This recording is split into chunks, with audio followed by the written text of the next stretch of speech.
We have about 15 companies now, including insurance company and tractor company. We are in the hotel business, in the travel agency business. We are the exclusive dealer for Ford in the country, Ford cars. Oh, many other things, like an oil company in the forming. We have a bottling company. In other words, we greatly believe in the future of this country, and we think there's a great future for Vietnam, and we think that Vietnam will be livable, will not go communist, because otherwise all these companies will go to waste. And the way we work is we take a calculated risk. If we don't lose South Vietnam within the next 3 to 5 years, then nobody can catch up with us. I'm a Johnny-come-lately as far as war profiteering is concerned. The reason why I organized this group of companies is because when I was in Paris, I saw that peace was coming whether we liked it or not. Therefore, I got home in order to prepare for peace. All these companies have been organized in order to prepare for peace and prepare for the economic takeoff that will come with peace. Like we have the infrastructure of hotels, of travel agencies and things like that, but of course there are no tourists in Vietnam now, but there will be. And we are getting ready for that sort of thing.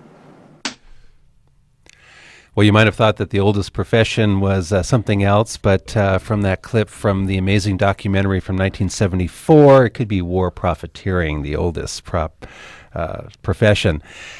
That's as we open tonight's program and continue the discussion on documentaries on the movie program on Public Radio KCBX. It's Take Two. Hey, across the aisle from me, I predict there will be a documentary filmed about this gentleman. His name is Bob Whiteford. And across the aisle from me, the one, the only, gentleman Jim Dee. And Jimmy, here we are back here once again. Always a pleasure being back here on Take Two. And I got to mention Hank's new haircut. Oh. You look like $1 million, Hank. He's turning red in there.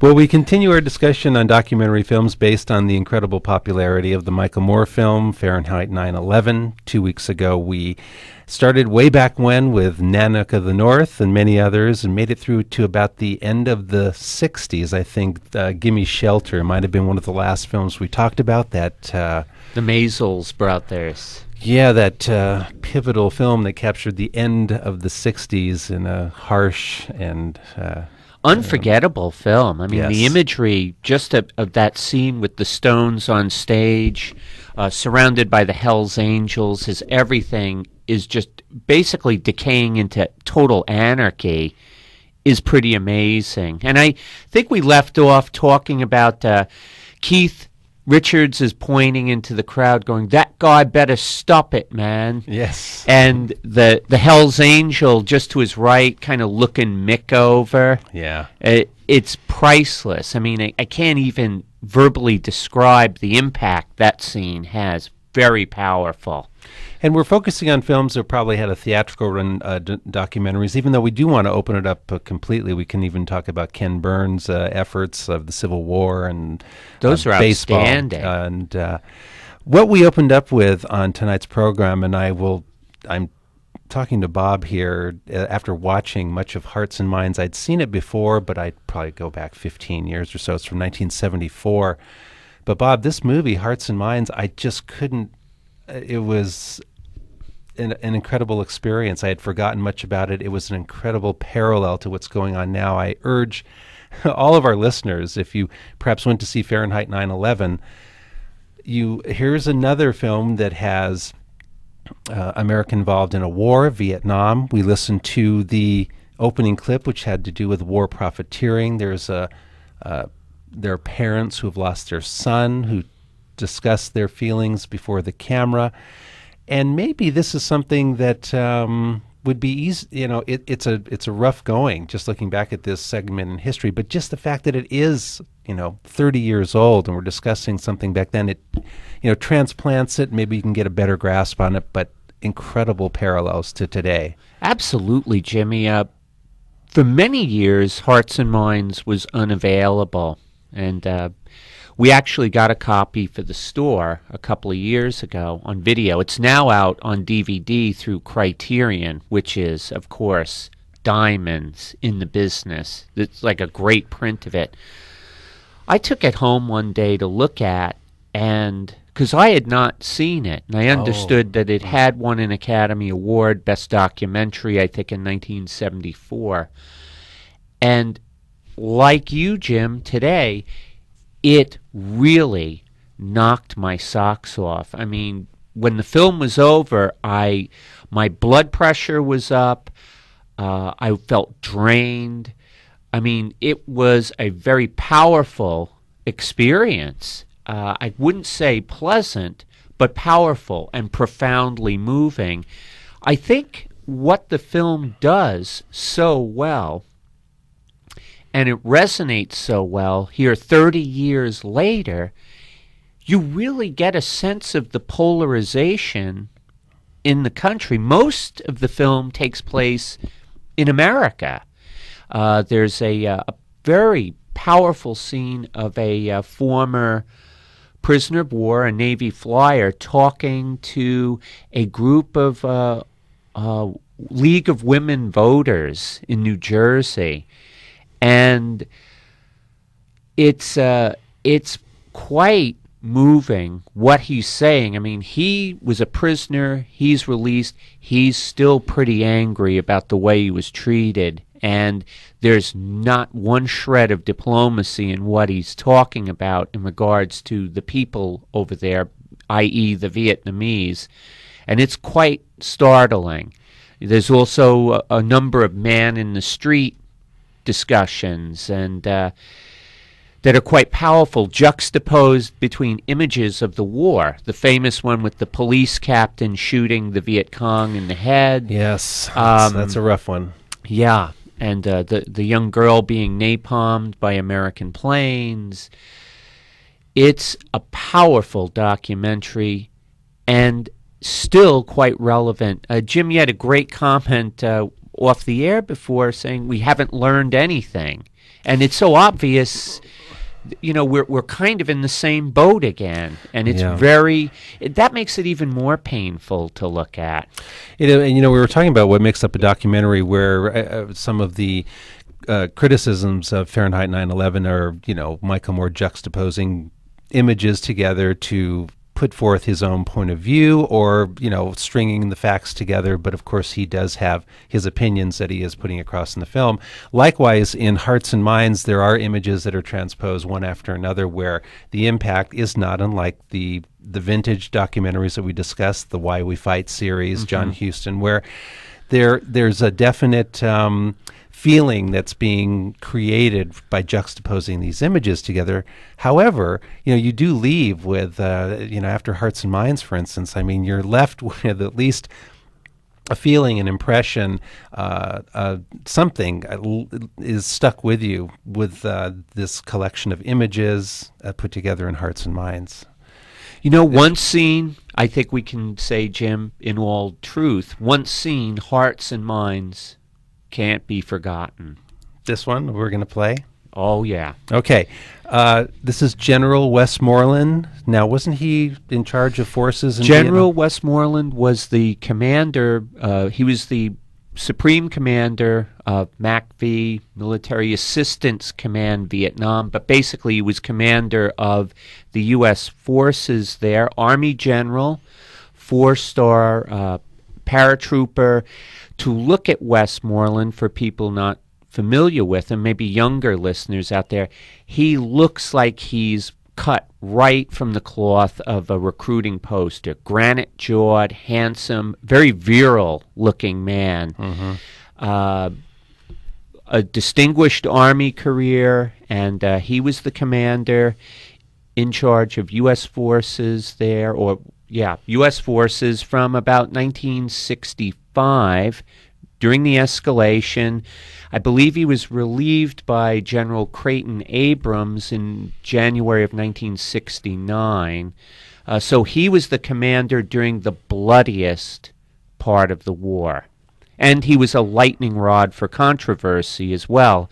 In November 1967, He came back from Vietnam to address Congress. He gave the infamous light at the end of the tunnel speech that if we just have another 50,000 men or another 100,000 men, we will defeat the enemy. They're on, we're breaking their resistance. It's only a matter of time. And then the Tet Offensive hit. And even though we won the battle, so many people had lied up to that point that when we declared victory, nobody believed it. And it was a public relations disaster for the United States because we pretty much were selling the idea that the war was all but won, and then suddenly fighting erupted in the entire country. The American embassy was attacked. Cities like Hue fell. Thousands of people were killed. It was an absolute bloodbath. And Westmoreland, probably at that juncture, was a real lightning rod for controversy. Him and Lyndon Johnson both. Boy. Well, in Hearts and Minds, the documentary, they do show extensive footage of Vietnamese burying their dead in mourning and crying. And after they show you that, they play this quote from General Westmoreland. Well, the Oriental doesn't put the same high price on life as does the Westerner. Life is plentiful, life is cheap in the Orient. And as the philosophy of the Orient expresses it, life is not important. There you have it. Well, I think, Jim, this is an interesting segment to the film because I really don't believe the filmmakers are trying to say, oh, look at what a heartless guy this is. I think what they're trying to say ultimately is how utterly and completely we miscalculated, how utterly and completely we didn't comprehend the people we were fighting for and against, ergo the title Hearts and Minds. Yes. We missed the message completely. And even in late in the game, I mean, this film came out during that strange time when U.S. troops withdrew from Vietnam in January of 73 and before the fall of Saigon in April of 75. I guess there was a general hubris, so to speak. People were pretty drained by the whole experience. And that little interview there really shows why essentially we didn't win there. We just didn't have any comprehension of the people we were dealing with. And that's just a small example. So both of us here at Take Two highly recommend Hearts and Minds, the 1974 documentary on Vietnam. And boy, we both agree, timely as ever. Absolutely. Let's move on, Bob. We want to cover some more documentaries that we especially think are interesting. Of course, we'll open up the phone lines a little bit later on, talk about documentaries. We can also talk about Michael Moore. We'll get to him a little bit later on. One of my favorite documentaries of all time, a great recommendation for anybody who's into movies, is a film called Visions of Light. It is an overview commentary of great cinematographers, and not only are you treated to the wisdom of these guys behind the camera, but you see stunning cinematography from many, many films. Just to give you a taste of some of the very interesting insights, we'll play a couple of clips from Visions of Light. This is a director of photography by the name of Alan Daviau, and he talks about the very early days of cinematography.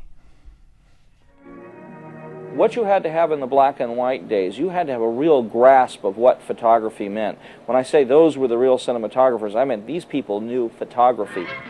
The more I've learned and the more I've shot films, when I go back and look what was done in the teens and the 20s, like some years ago I had the very good fortune to see an original negative print of Birth of a Nation, shot by Billy Bitzer, who was with Griffith on all of his early films. It was an inspiration to realize what was achieved in that cinematography. I mean, we're talking pretty close to the beginning of everything here, and to realize what he accomplished with the equipment that he had and how quickly so many things became much more sophisticated.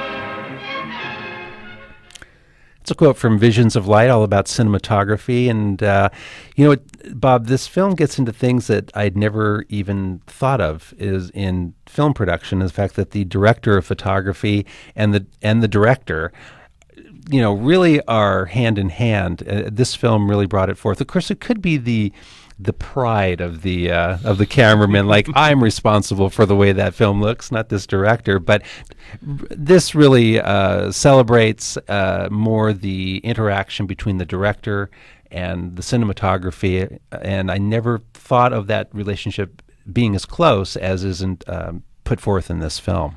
Absolutely, Jimmy. I think maybe a while back, I know we were talking about cinematographers, and often they don't get the credit they deserve. They seem to be the ones who serve in silence, so to speak. I mean, I think I'm referring to, we were discussing Conrad Hall, the late, great Conrad Hall. And he's in this movie, too. Correct. People like John Alton and James Wong Howe. I mean, they were all masters of the black and white film, and that's part of what disappoints me, that there isn't a lot of black and white movies anymore, because it's a loamy field for cinematographers to experiment and have some fun with, and to all those rich hues of black, white, and gray, the way they used to do it, which made the film noirs in particular so wonderful. And that's touched upon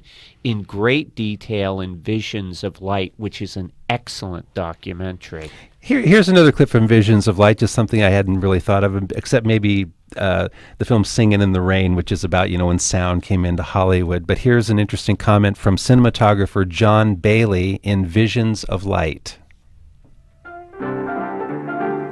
The 20s was really a golden age for cinema, because the camera was unencumbered by sound, and it was unencumbered by all the devices that accompany verbal dialogue storytelling. It really was a visual medium.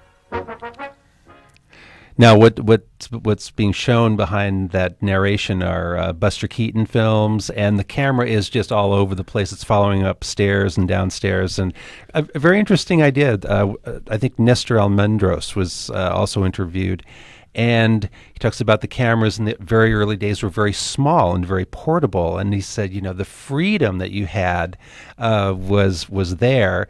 Sound came along, and man, you're anchored. You have people huddled around a table, and they're all talking into a flower pot because that's where the microphone is, and that sort of thing. But just fascinating little quips of how things changed over the years, from the very early days to cinema technique, and how they work with essentially light. So Visions of Light, I think both of us give thumbs up to that documentary. Absolutely, Jimmy. Yeah.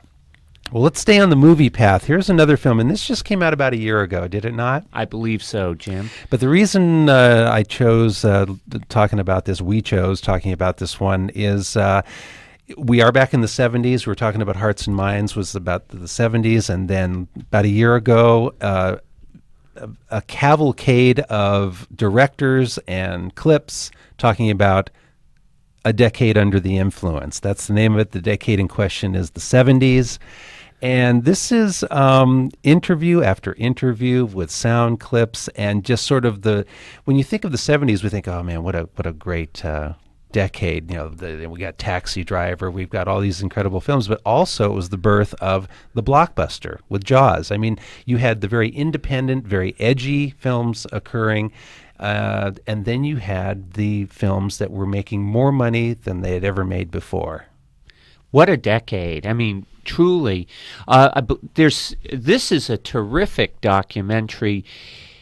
Unfortunately, I wish it was a little longer. And it's kind of it suffers a little bit from some funny editing. Or a little too much editing. Yeah, which seemed to be very much in vogue at the time this film came out, where people aren't allowed to finish what they're saying. Remember that? Well, if you can imagine, there's Peter Bogdanovich, and there's Francis Ford Coppola, and there's 20 other great directors, and then people like Julie Christie and some of these great stars. And they're all making these great comments on the 70s and specific films and the impact. I mean, there was one section I was watching, Hal Ashby, what an impact Hal Ashby made on a number of these directors and stars. Hal Ashby, the director of such films as Harold and Maude and Being There and Bound for Glory and a number of others. But I wanted them to talk longer. Like you said, I didn't want Julie Christie finishing up Francis Ford Coppola's sentence. But still, I was fascinated, riveted by this. If you're into films at all, it's a great documentary. Absolutely. This is really a lot of fun. And on the DVD, of course, there are some extras where they do let the directors talk a little more. And here's a fascinating talk from Francis Ford Coppola, perhaps the only time that it's okay to steal. This is Francis Ford Coppola from A Decade Under the Influence. I don't look the same at the conversation, which is something of me, albeit being inspired by a film like Blow Up. I mean, I saw that film and said, God, I want to make films like that. And I think it's fine for young people to out and out just rip off the people who come before them, because you do that, but you always make it your own. And I've seen movies that I could see are like somewhat inspired by movies I made. The fellow who saw a movie called The Yards. Oh, yeah. I didn't see it. The Pretty Godfather. I quite liked the film myself, and I like very much the filmmaker. And then it occurred to me, I said, well, gee, certain things do remind me of my own film. I'm so proud. I remember in one of my books I came upon I have to find it, essay by Balzac, that I just have these collections of these writers. I just happen to be, I don't even know how I saw it or had it, but basically what Balzac said is, he said, he says, as for young writers taking what we're doing and copying it and kind of letting that be a starting point, we ask you to do that, that we're proud to be part of that link. And we did it to those who came before us, and our work is here for all of you young writers. Please steal from it, because you can't steal from it, because as you work, it will become your own, and then someone will come and steal from that, and in that way we're alive forever. And that's exactly how I feel about, a lot of times I see some stuff that I've done, I see it in another film, or more likely a music video, and I said, gee, I'm proud that that was useful to them, and I hope then someone gets it from them and does it. So I've always encouraged young artists to, at first when they're young, to take a piece, say, well, I want to do it like that, and start to rip it off, because that's how you will find your own voice, as they say, or style, or however you want to refer to it, and that's good. That's what it's supposed to be. That's the cultural transfer that happens from generation to generation. What a great quote from Coppola. Yeah, it's okay to steal, and it's interesting when he was talking about the conversation, and he got the inspiration to do something like that from seeing Blow Up. And Blow Up was a pivotal film for me, seeing it when I was in my teens, and pretty jaw-dropping, and it's really kind of interesting to hear Francis Ford Coppola. He was impressed too when he watched Blow Up and made a film sort of, thinking about it. Absolutely. I mean, The Conversation I would rate right up there as one of the best films ever made. And the fact that he's just pleased as punch that people, that a filmmaker actually took some ideas from The Godfather and incorporated them into his film, The Yards, which was a very good movie. Not a lot of people saw it. James Caan was terrific in that, as was the great star of many a Euro-Western, Thomas Milan, was in it as well. It was good to see him back on the big screen. Not to mention Mark Wahlberg, who did a great job in that. One of the highlights of this Decade Under the Influence, Jim, is an interview with Monty Hellman, a filmmaker who's often cited as a major influence and a bit of a cult filmmaker.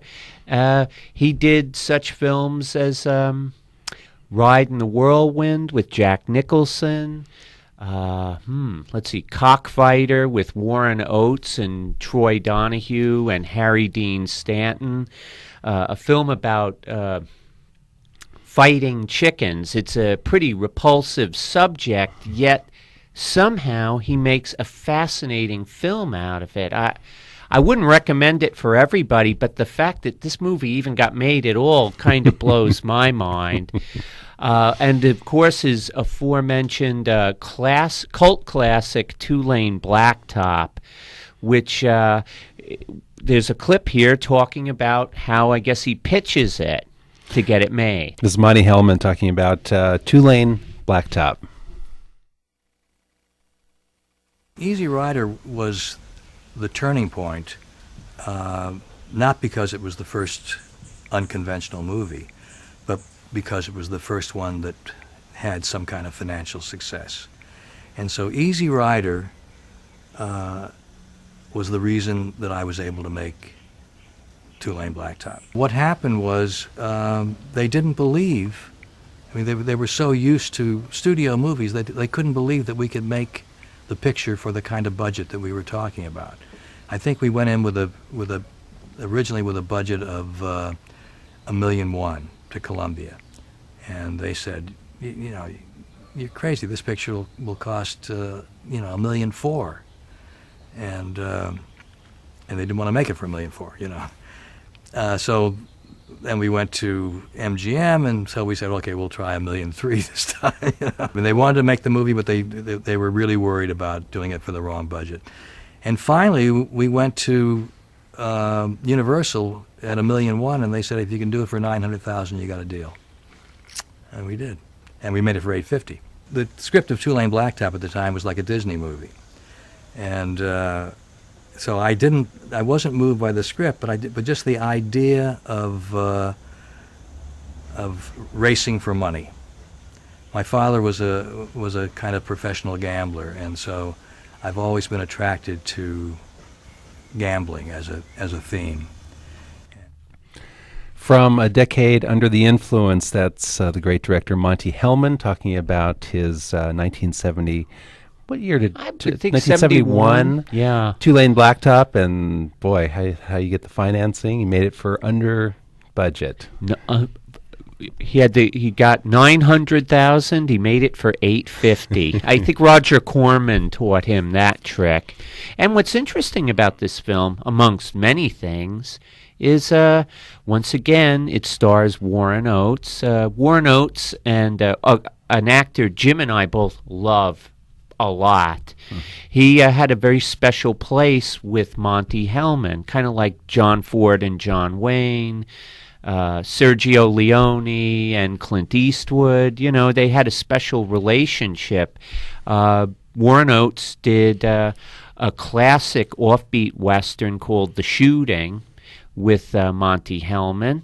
He also did the aforementioned Cockfighter and this film, Two-Lane Blacktop. And what's interesting about this film also is that Monty Hellman employed two pop singers, and they were not professional actors, something that would become more in vogue, I think, later on. And of course, I'm speaking about James Taylor in the lead, and Dennis Wilson, the late Dennis Wilson, the drummer of the Beach Boys, both cast in this film, and both are really good. Great film. Offbeat as all get out, worth a look. And as an overview of the cinema of the 70s, the documentary that we're recommending, A Decade Under the Influence, you're going to hear great commentary from many different actors, directors, actors, and great clips. A Decade Under the Influence.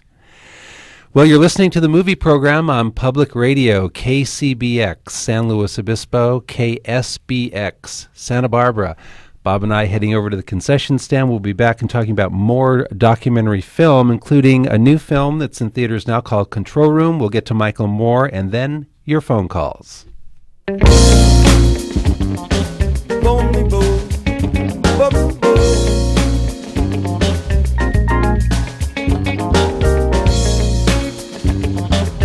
wanna go to the movie show, me and my baby. Come on, let's go. On to the movie show. Let's go.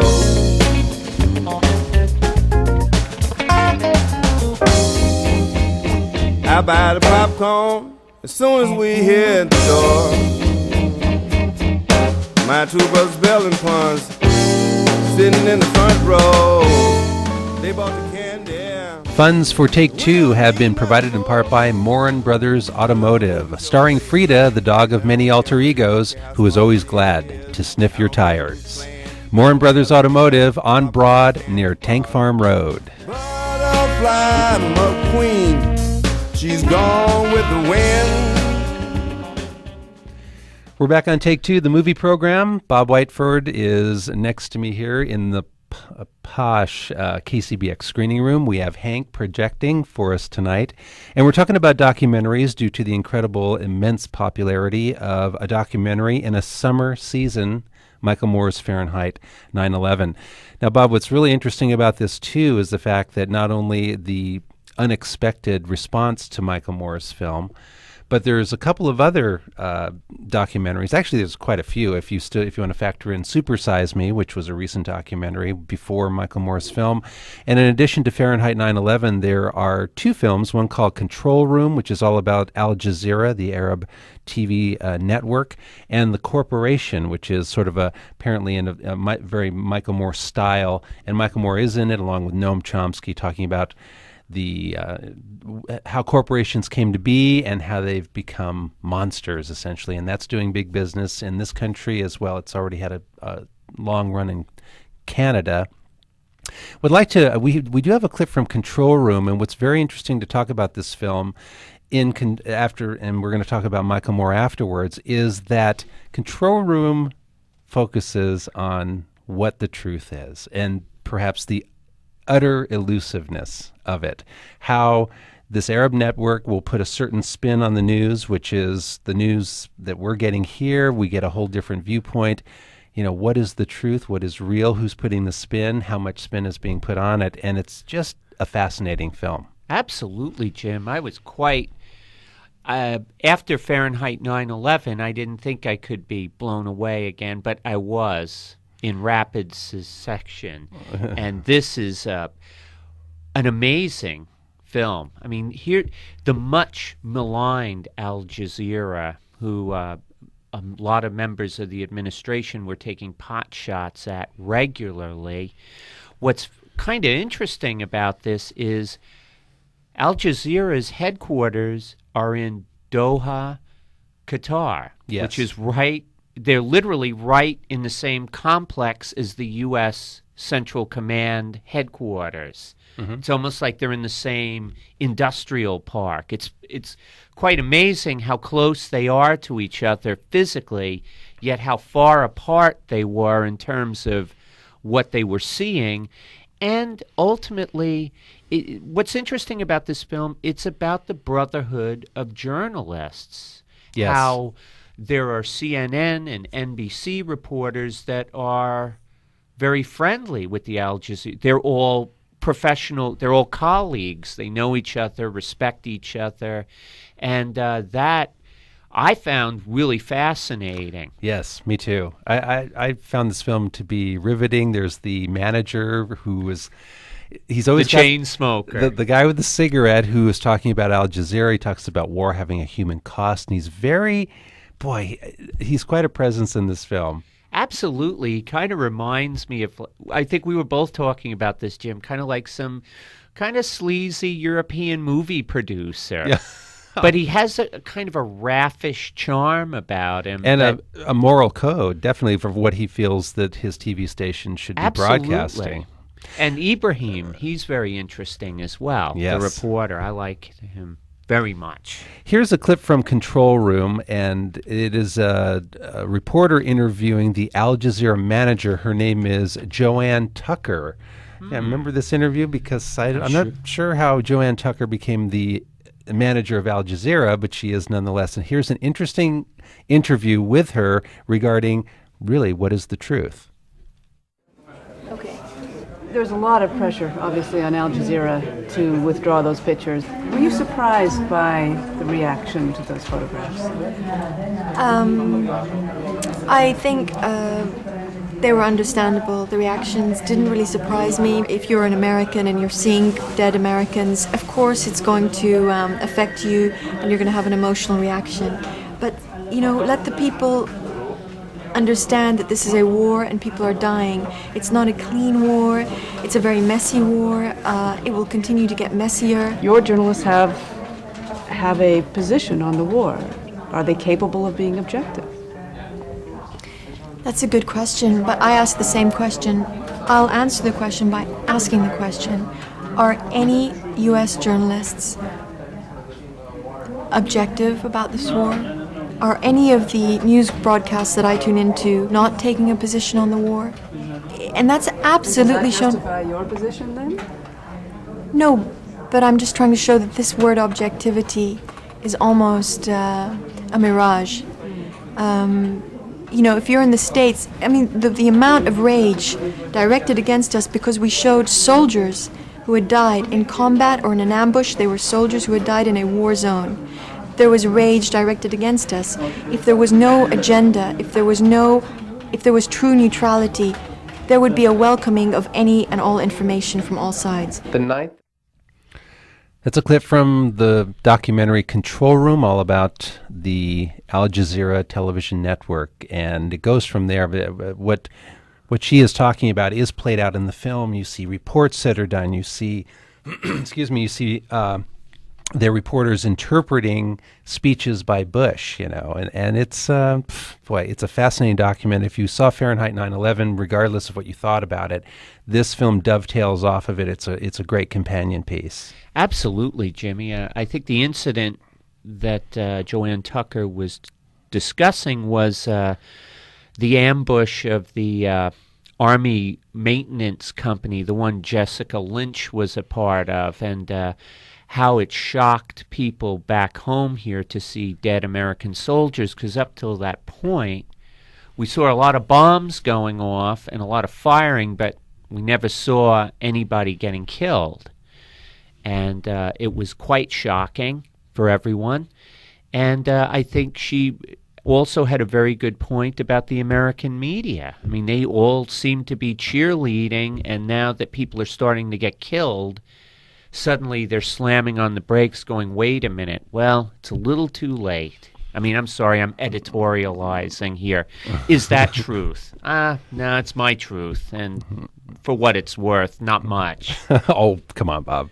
But what I find fascinating, a comment about Control Room and Fahrenheit 9/11, is they are so timely. Like, for instance, when we're talking about Hearts and Minds, that it was already pretty much the Vietnam War was winding down in 1974, and we were still trying to make sense of it all. What is probably groundbreaking with the release of Fahrenheit and Control Room is we're in the thick of this. It's almost as if these movies end, and then you go turn on your TV, you read your newspaper, you go on the internet and read news, and these films sort of continue in a way, because you're still putting the pieces together that you're seeing in these films. So the sequels being written to these films, every morning you sit down and read your paper. Yeah, it's actually a kind of an interesting, it is quite fascinating that these came out in the middle of a war. Yes.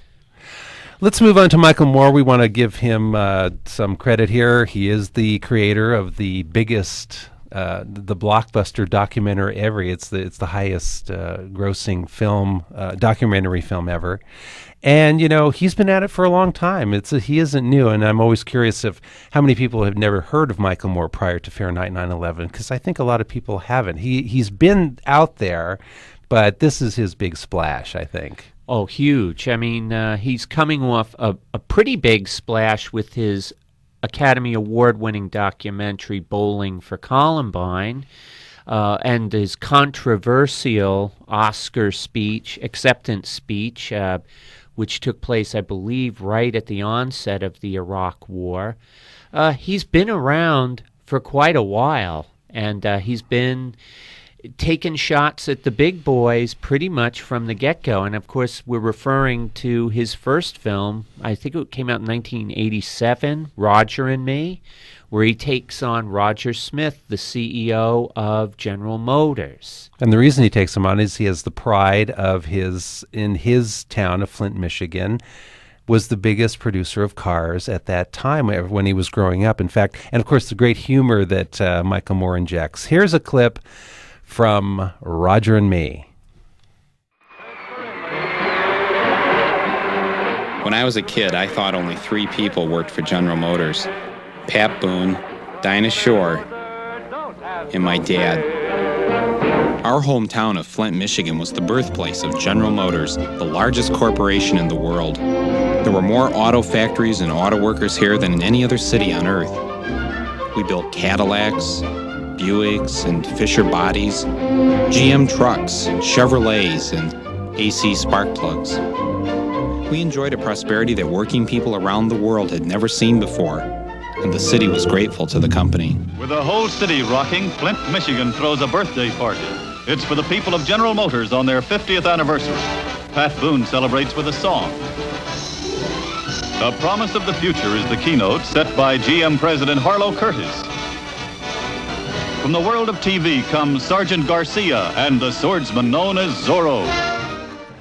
That was a parade in Flint, Michigan that Michael Moore puts in Roger and Me. And, you know, when you hear that, Bob, he had a very proud childhood. You know, his dad worked at the car factory, you know, and it was great to be in America and this sort of thing. And then, of course, what happens is they pull up stakes and leave, and Flint goes from a blue-collar, middle-class American ideal to a nightmare. Yes. A town riddled with crime and desperation, and that is chronicled here as well. I was just commenting off the air as, boy, I would love to have Michael Moore's Coronet film collection. He's just loaded with all these personal hygiene films and industrial films. I would love to just go to his house or his warehouse and watch these for a couple of days. It would be a gas. Maybe he has a copy of Dating Do's and Don'ts. I bet you he does. Well, here's some more Michael Moore. This is from his Oscar-winning Bowling for Columbine. And, you know, when we talk about Michael Moore, and rather than these attacks that have been leveled against him, what I think Michael Moore does is he asks questions. He looks at things like the plant closing in his hometown and saying, you know, why did this happen? What's the problem here? The same with Bowling for Columbine after the horrific incident at Columbine. You know, I just felt that Michael Moore didn't think people were asking the right questions or enough questions about this national tragedy. So here's a clip from Bowling for Columbine, again coming from that hometown Michael Moore. Each gun makes lots of battle sounds. Just press the trigger and listen. This sounds like a gun battle over there. Hey, is it real? Looks like real. Hey, it sounds like real.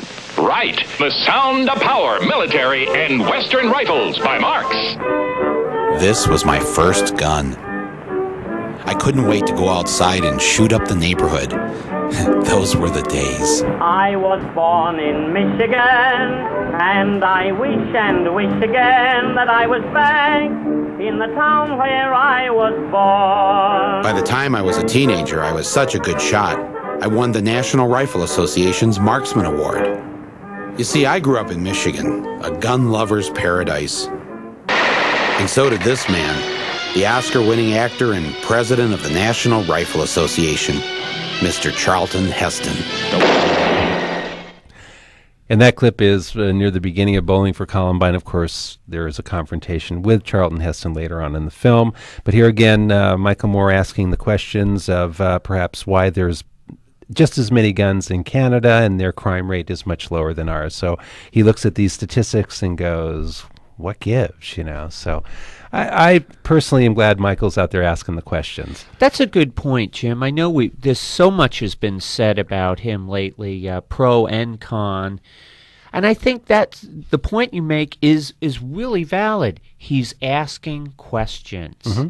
And sometimes people get upset when they're being asked questions. Yeah. They want to control what kind of questions are being asked. And he's asking the tough questions, the ones that don't have an easy answer, or to find the answer is to go to a place that's very unpleasant. I mean, I have a lot of respect for him. He's stuck his neck way out there. We're talking about documentaries due to the great popularity of Michael Moore's Fahrenheit 9/11. We've spent a couple of shows going into the history and going over, and we've left out only about 1,000. Oh. I mean, we could go through a huge list of documentaries, but hopefully you'll discover them, realize that nonfiction films are a treat. Let's open up the phone lines. It's 549-8855. 1-800-549-8855. We're talking documentaries tonight on Take Two, the movie program. Give us your name and where you're calling from. Good evening. You're on Take Two. Hey, guys. This is Mark, and I'm calling from a shopping lot, grocery store parking lot out in Lompoc. All right. In Lompoc. Wow. On the way home. All right. Hey, well, first of all, I love your show, and really glad to see you doing some stuff on documentaries. I evidently missed last week at the first show. You must have talked about this. One of the things that's interested me in the kind of news and political debate about Michael Moore's latest film is that when you catch somebody being critical of it, which obviously would be things like the Fox News Channel, and then the one that really got under my skin yesterday was Tim Russert interviewing Mario Como of all things, and the general I can't quote what any of them have said, but the general underlying theme seems to be that they take pot shots at Michael Moore's film or films almost in the context of saying that, gee, he's being biased and he's showing his opinions, and therefore that's not in the spirit of documentaries. And I keep finding myself kind of, yelling at the TV or the radio or the newspaper saying, wait a second, who is it that ever said, documentaries are some sort of ordained objective truth, all in capital letters? Well, maybe we didn't bring this up a couple of weeks ago, but that we played a clip from Point of Order by Emilio D'Antonio, and this was on the McCarthy hearings, and there's no commentary, there's nothing. He just shows clips from the McCarthy hearings, and you sort of watch them implode. But he even said, the quote of Emilio D'Antonio was, "You make one edit and you've lost objectivity." So what you're bringing up is like it is very difficult to say that this is factual, or if those on the Fox News network said, he's putting forth propaganda or whatever they're saying, well, that's their impression. I think each individual person seeing the film should have their own truth and, respond to it in kind. It's very subjective. Exactly. And the filmmaker putting it forward is, of course, to try to make a point or at least stimulate thought or questions, as you guys have summarized with his films. It's funny to hear people criticize a documentary where, gosh, I don't know what percentage of the footage is simply stuff that has already happened and been filmed and played over and over again, and yet people want to tear something down that is entirely built on nonfiction material that everyone agrees really took place. Mm-hmm. And the viewers can agree or disagree, too. Exactly. Love your show. I'll let another caller come in. Thanks a lot. Thanks for calling. Thank you. All right, bye. Hi, good evening. You're on Take Two. Hi, you guys. It's Cecile. Hi, Cecile. I saw Fahrenheit 9/11 when it first opened, and it's really terrific. I agree with everything that you're saying about it. I think it's his best. The other thing I wanted to add was I saw a great documentary. I rented it or took it out from the library the other night, and it was on Kurosawa. Oh, my favorite. Pardon? One of my favorite all-time directors. Oh, yes. I mean, this documentary, I think it was probably made in 2001 maybe, because I think he died in 98. But it is it's narrated by Sam Shepard, and there are readings from Kurosawa's sort of autobiography, he called it, by Paul Scofield. Oh. And it's just fantastic, showing his childhood, obviously, and how and life in Japan, let's say during the war and post-war, pre-war, I mean, the whole thing, it's very interesting, and not everyone was into going to war, you know? And not everyone in Japan was into going to war. There were a lot of people that were for peace, but the documentary goes into how everyone, of course, in the Japanese society at that time was, of course, into being very obedient, and the emperor was a divinity. So, at any rate, it's a fascinating documentary, and the documentarians actually filmed it in the way of Kurosawa, in the style of Kurosawa. Wow. It was very well done. That's a must-see for me. Yep. So that was, I think, all I had to say, and I've loved these last two shows. They're just great. Oh, thanks for calling, Cecile. Okay. Thanks so much, Cecile. Okay, All bye. right, good night. Bye-bye. Good evening. You're on Take Two. Hello. Hi, my name is Cyril. I'm calling from my home in Lompoc. Hi, boy. Lompoc Lompoc is and, listening. Considering this is like a 80% Republican stronghold, this is perhaps somewhat surprising. Anyway, I originally wanted to discuss Point of Order with you, but since you've already covered that another time, I'd like to mention a couple of other lesser-known, but I think highly important documentary films. Oh, by all means. First, and they're very different. First is a thing called The End or the Beginning, and it was a U.S. government documentary, but what it was the filming of the Manhattan Project. And the title means, as it implies, that this could be the beginning of some great new age or something, or the end of civilization. And as a government film, it's really non-propaganda. And I saw it as a child and things, fortunately several times. And it is a historic documentary. And if you haven't heard of it or whatever, I suggest that perhaps there would be people interested in it. The second one may be the best made documentary I ever saw. It was a thing called Burden of Dreams.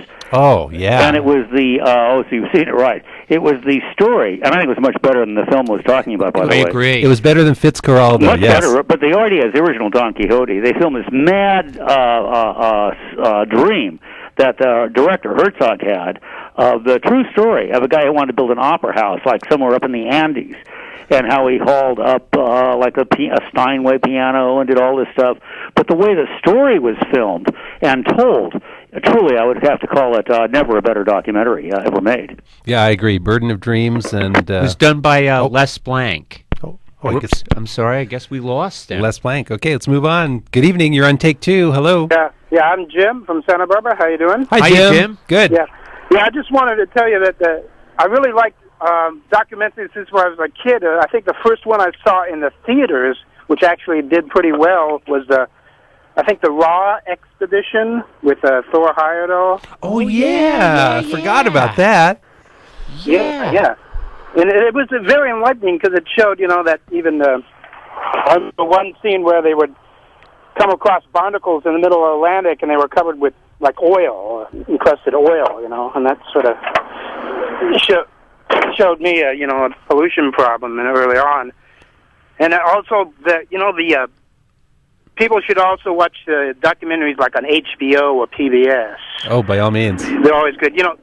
And these so-called news programs on the networks, they're just fluff most of the time anyway. They're not true documentaries. Yeah. Anyway.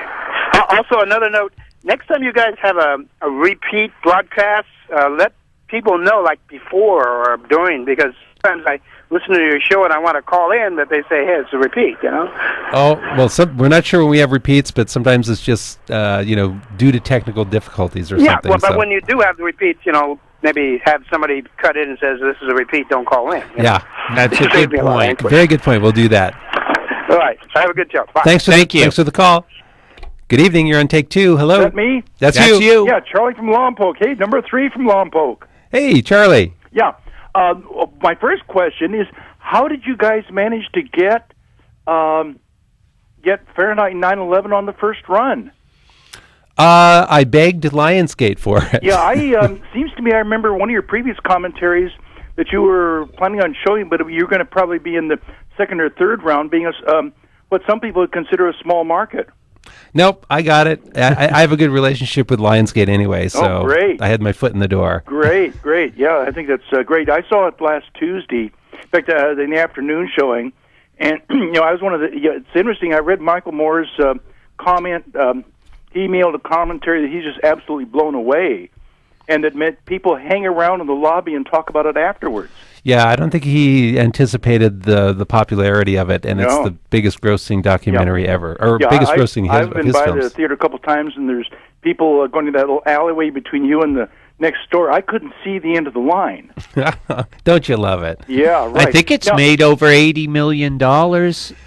Yeah, in the first at the end of this weekend. Yeah. And I think we're going to be breaking the 100 million very soon. That's unprecedented, which is another documentary I might add. Congratulated for getting it. The other comment is on alternative radio. They this morning or at noon. They broadcast an address Michael Moore gave to at I think Boulder, Colorado.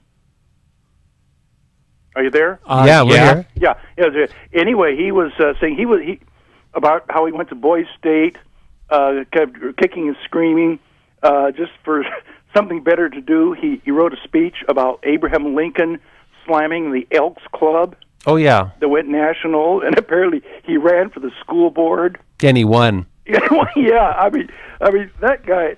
I mean, at 16, he was a smart aleck. Yeah. And anyway, yeah. Well, Charlie, thanks. We're gonna hey, keep up the great work, guys. Thanks, Thank Charlie. you, Charlie. Take care. Good evening. You're on take two. Good evening. This is Jose from SLO. Hi, Jose. Yeah, I just couldn't let the show go without mentioning Guns of August. Oh yeah, great documentary. Yeah, very hard to watch.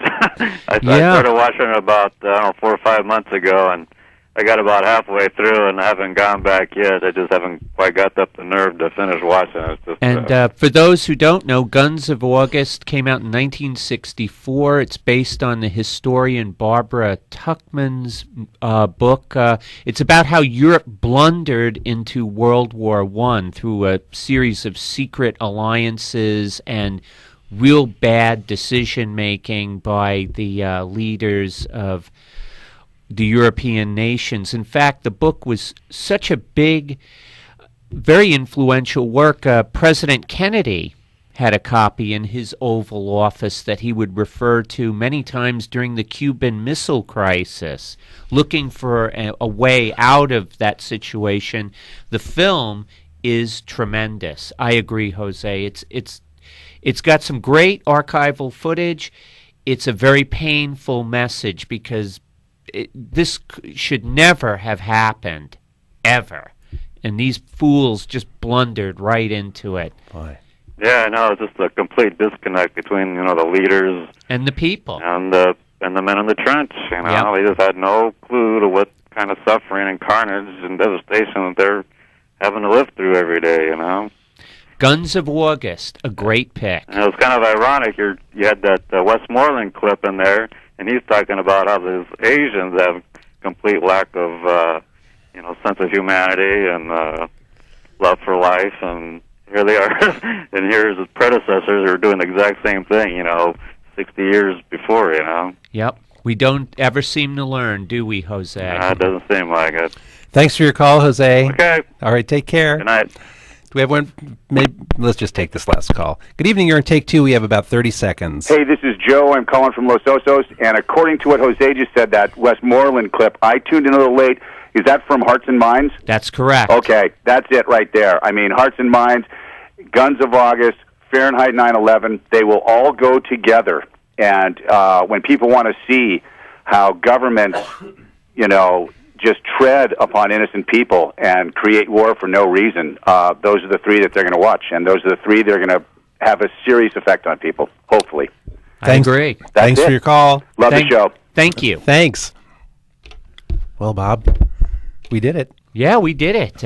I just got to say, I've been riding a pretty violent hangover here, folks. I know this is a family program, but hey, I got to be honest, and I want to thank you, Jim and Hank, for holding my hand through it, and I want to thank our callers, all excellent calls tonight. Thanks for the calls. Thank you, Hank. We'll see you next week on Take Two, the movie program.